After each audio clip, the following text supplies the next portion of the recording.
BA third year home science students and MA MSc food and nutrition students, आज का जो topic हम लोग पढ़ने जा रहे हैं वो है thiamine, riboflavin, niacin, folic acid and B12 requirement for a lactating mother. इसके पिछले क्लासेस में हम लोगों ने लैक्टेटिंग मदर्स के लिए कैलोरीज, प्रोटीन, विटामिन्स, ख़ास तौर से फैट सॉल्युबल विटामिन ए की रिक्वायरमेंट के बारे में पढ़ा। जैसा कि मैंने पिछले क्लासेस में भी आपको ये बताया था कि लैक्टेशन के फेज़ में जब माँ में अपने ब्रेस्ट से मिल्क का प्रोडक्शन करती है, उस दौरान उसकी कैलोरीज और प्रोटीन की रिक्वायरमेंट नॉर्मल डेज की तुलना में बढ़ जाती है। तो as calories and protein requirement are increase during lactation, B vitamin requirement are also increase. जब माँ के शरीर में कैलोरीज और प्रोटीन की रिक्वायरमेंट बढ़ती है लैक्टेशन फेज़ में, तो जब कैलोरीज बढ़ती है तो उसी के हिसाब से बी विटामिन की रिक्वायरमेंट भी उसके शरीर में बढ़ जाती है। Additional B vitamin are required for the amount that are present in human milk. कितनी अधिक मात्रा में विटामिन बी की आवश्यकता होगी, ये इस बात पे निर्भर होता है कि माँ के दूध में कितनी मात्रा में विटामिन बी कॉम्प्लेक्स प्रेजेंट है। इसमें सबसे पहले विटामिन थायमिन के बारे में हम जानते हैं। The thiamine in breast milk secreted by Indian poor women is below 15 म्यूजी पर 100 ml।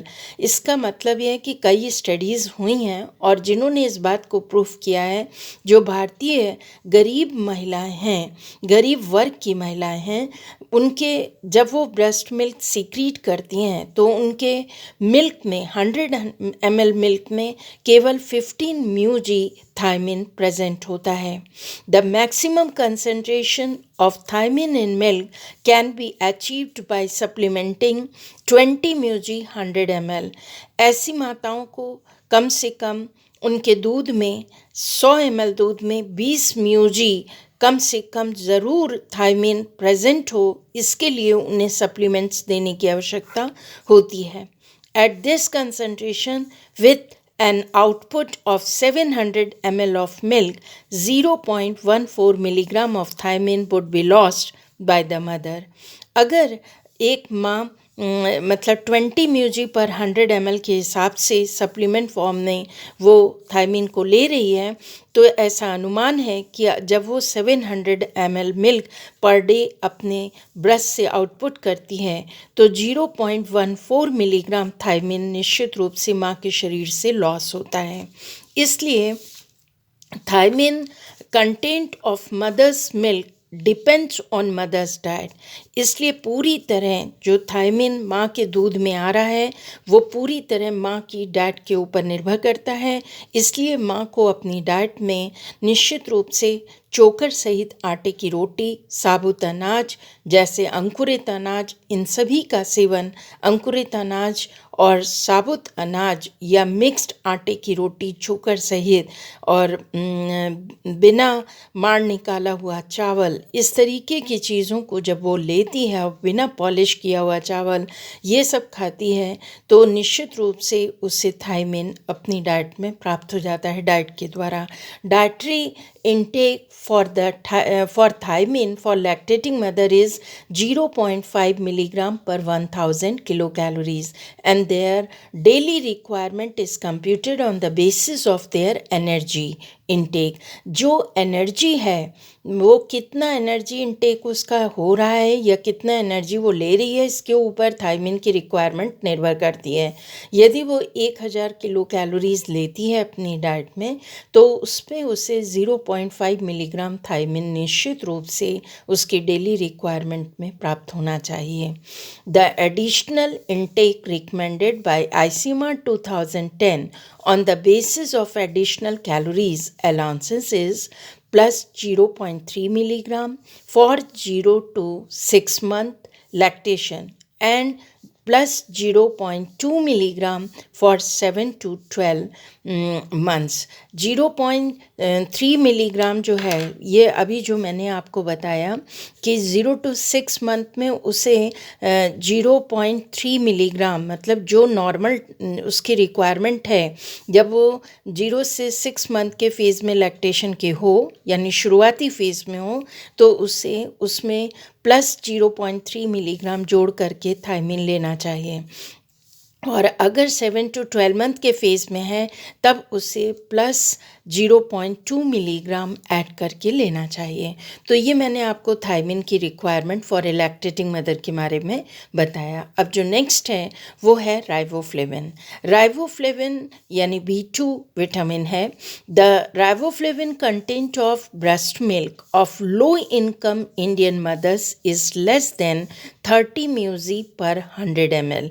ये भी स्टडी करके आया कि जो लो इनकम ग्रुप की भारतीय महिलाएं हैं, माताएं हैं, उनके दूध में 100 ml दूध में केवल 30 म्यूजी राइबोफ्लेविन ही प्रेजेंट रहता है और इसी के ऊपर उनकी रिक्वायरमेंट निर्भर करती है।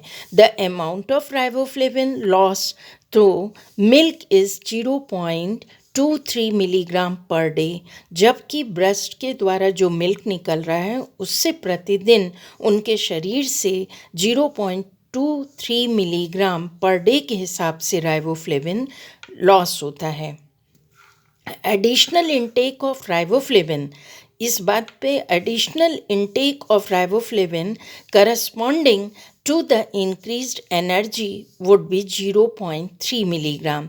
मतलब इसलिए ICMR कह रहा है कि एक मदर को प्रतिदिन अपनी डाइट में नॉर्मली जितना राइबोफ्लेविन लेना है, उसमें अगर वो लैक्टेशन के दोनों में से किसी भी फेज़ में हो, चाहे 0 to 6 मंथ में हो या 6 to 12 मंथ्स में हो, उससे प्रतिदिन 0.3 मिलीग्राम अपनी डाइट में राइबोफ्लेविन बढ़ाकर लेना चाहिए।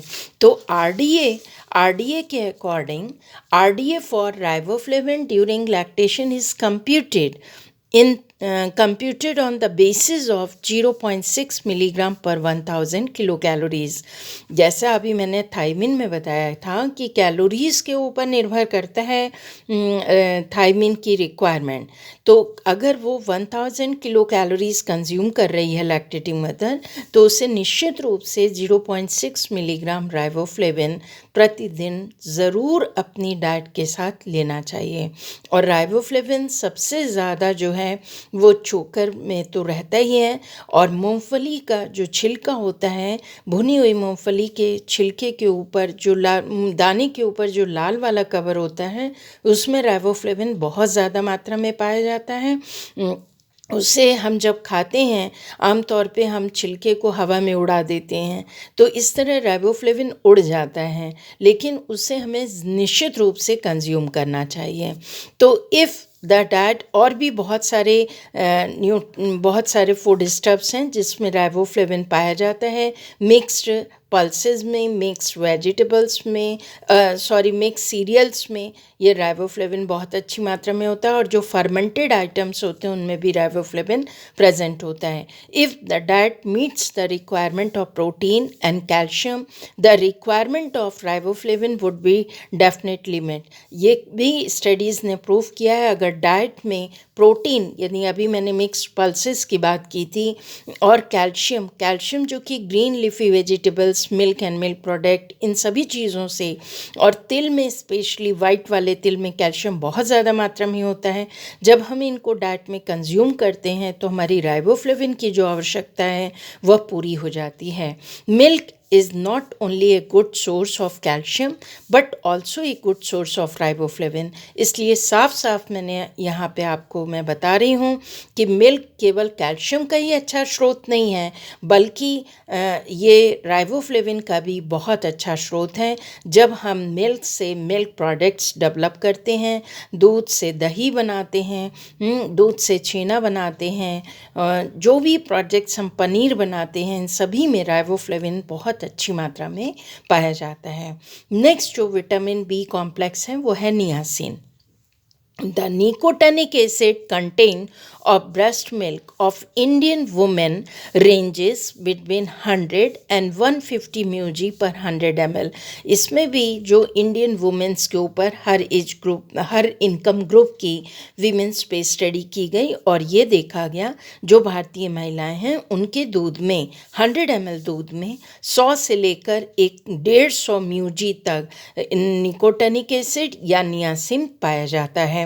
और ये रेंज है, ये वैरी करती है इंडिविजुअली, किसी में 100, किसी में 102, 4, 5, 10, 150 तक, यानी 100 से लेकर 150 म्यूजी के बीच में ये रेंज निश्चित है कि 100 ml मिल्क में नियासिन या निकोटिनिक एसिड मौजूद रहता है। The amount lost in milk is between 0.9 and 1.2 म्यूजी पर डे। और ऐसा अनुमान है कि माँ के दूध से जो नियासिन या निकोटिनिक एसिड लॉस होता है उसकी मात्रा 0.9 से लेकर 1.2 मिलीग्राम पर डे के हिसाब से होती है। The dietary allowances for niacin is 6.6 milligram niacin equivalent पर 1000 किलो कैलोरीज। अगर 1000 किलो कैलोरीज वो अपनी डाइट में कंज्यूम कर रही है तो उसे प्रतिदिन 6.6 मिलीग्राम नियासिन निश्चित रूप से डाइट के द्वारा प्रतिदिन ज़रूर लेना चाहिए। तो ये मैंने नियासिन के बारे में बताया। और नेक्स्ट जो न्यूट्रिएंट है वो है folic acid. The folic acid content of breast milk secreted by Indian women is 1.6 mg per 100 ml.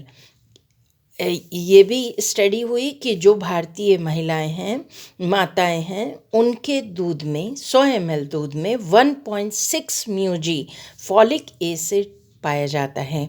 जो वो मिल्क सिक्रीट कर रही हैं 100 ml, उसमें 1.6 म्यूजी फॉलिक एसिड प्रेजेंट होता है।